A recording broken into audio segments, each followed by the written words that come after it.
ರಾಯಚೂರು ಜಿಲ್ಲೆಯ ಮಾನ್ವಿ ಪಟ್ಟಣದ ಉಟಕನೂರು ಗ್ರಾಮದಲ್ಲಿ ಶ್ರೀ ಅಡವಿ ಸಿದ್ದೇಶ್ವರ ಮಠದಲ್ಲಿ ಮಠದ ಶ್ರೀಗಳಾದ ಶ್ರೀ ಮರಿಬಸವರಾಜ ದೇವರ ಪಟ್ಟಾಧಿಕಾರ ವಿಶೇಷವಾಗಿ 71 ಜೋಡಿಗಳ ಉಚಿತ ಸಾಮೂಹಿಕ ವಿವಾಹ ಕಾರ್ಯಕ್ರಮವು ದೇವರ ಗೋಪುರ ಬೃಹನ್ ಮಠದ ಅಮರೇಶ್ವರ ಶ್ರೀ ಗಜದಂಡ ಶಿವಾಚಾರ್ಯ ಮಹಾಸ್ವಾಮಿಗಳ ದಿವ್ಯ ಸಾನ್ನಿಧ್ಯದಲ್ಲಿ ಅದ್ದೂರಿಯಾಗಿ ನೆರವೇರಿತು. ಇನ್ನು ನಡೆದ ಕಾರ್ಯಕ್ರಮದಲ್ಲಿ ಸಣ್ಣ ನೀರಾವರಿ ಹಾಗೂ ವಿಜ್ಞಾನ ತಂತ್ರಜ್ಞಾನ ಸಚಿವರಾದ ಎನ್ಎಸ್ ಬೋಸರಾಜು ಮಾತನಾಡಿ, ಶ್ರೀಮಠವು 556 ಶಾಖಾ ಮಠಗಳನ್ನು ಹೊಂದಿದ್ದು ಶ್ರೀಮಠದ ಭಕ್ತರಿಗಾಗಿ 71 ಜೋಡಿಗಳ ಸಾಮೂಹಿಕ ವಿವಾಹವನ್ನ ಶ್ರೀಗಳು ಹಮ್ಮಿಕೊಂಡಿದ್ದಾರೆ. ನವ ಜೋಡಿಗಳಿಗೆ ಜೀವನದಲ್ಲಿ ಸುಖ, ಶಾಂತಿ, ನೆಮ್ಮದಿಯನ್ನ ಪಡೆಯುವಂತೆ ಹಾರೈಸಿದರು.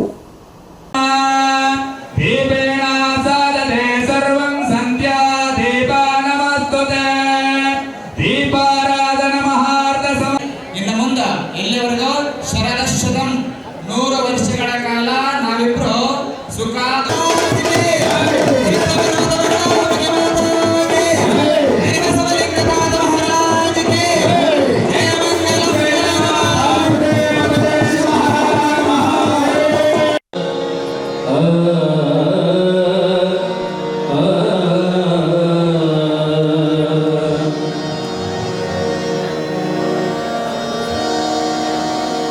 ಈ ಪುಣ್ಯಕ್ಷೇತ್ರದಲ್ಲಿ ಕಳೆದ 4 ದಿನದಿಂದ ಈ ಕಾರ್ಯಕ್ರಮ ನಡೀತಾ ಇದೆ.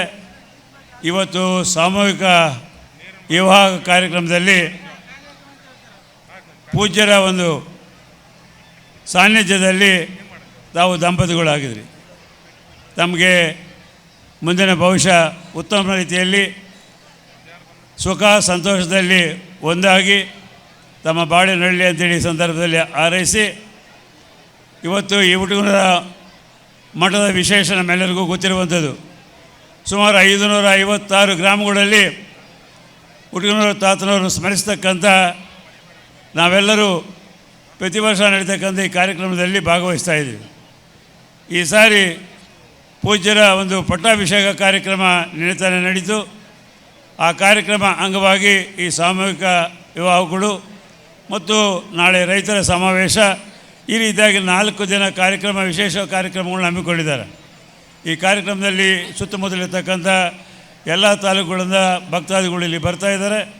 ತಮ್ಮೆಲ್ಲರಿಗೂ ಸಹಿತ ಸ್ವಾಗತವನ್ನು ಕೋರಿ, ಇಂಥ ಕಾರ್ಯಕ್ರಮಗಳು ನಡೆದ ಮುಖಾಂತರ ಸಮಾಜದಲ್ಲಿ ಜನರು ಒಂದಾಗಿ ಕಾರ್ಯಕ್ರಮಗಳನ್ನು ಯಶಸ್ವಿ ಮಾಡೋದ್ರ ಜೊತೆಯಲ್ಲಿ ಇವತ್ತು ಸಾಮೂಹಿಕ ಕಾರ್ಯಕ್ರಮಗಳು ಮಾಡೋದ ಮುಖಾಂತರ ಈ ದುಂದು ವೆಚ್ಚವನ್ನು ಕಡಿಮೆ ಮಾಡಿ ಅವ್ರಿಗೆ ಕುಟುಂಬಗಳಿಗೆ ಆರ್ಥಿಕವಾಗಿ ಅನುಕೂಲವಾಗುವಂಥ ಒಂದು ಕಾರ್ಯಕ್ರಮಗಳನ್ನು ಮಠಾಧೀಶರು, ಅನೇಕ ಸಂಘ ಸಂಸ್ಥೆಗಳು ಪ್ರತಿನಿತ್ಯ ಮಾಡ್ತಕ್ಕಂಥದ್ದು ನಾವು ನೋಡ್ತಾ ಇದ್ದೀವಿ. ಆ ದಿಶೆಯಲ್ಲಿ ಇವತ್ತು ನಮ್ಮ ಬಾದಳ್ಳಿ ಬಸನಗೌಡರು ಅವರ ಕುಟುಂಬದವರು ಇವತ್ತು ಈ ಕಾರ್ಯಕ್ರಮಕ್ಕೆ ಯಶಸ್ವಿಯಾಗಿ ಅಚ್ಚುಕಟ್ಟಿನಲ್ಲಿ ತಮಗೆ ಅವಕಾಶ ಮಾಡಿಕೊಟ್ಟಿದ್ದಾರೆ. ಅವರು ಸಹಿತ ಆ ದೇವರು, ಆ ಪೂಜ್ಯರು ಅವರ ಆಶೀರ್ವಾದ ಮಾಡಲಿ ಅಂತೇಳಿ ಸಂದರ್ಭದಲ್ಲಿ ಹಾರೈಸಿ ಈ ಕಾರ್ಯಕ್ರಮ ಯಶಸ್ವಿ ಆಗಲಿ ಅಂತೇಳಿ ಆ ದೇವರಲ್ಲಿ ಪ್ರಾರ್ಥನೆ ಮಾಡಿ ನಾನು ಮಾತನ್ನು ಮುಗಿಸ್ತೇನೆ.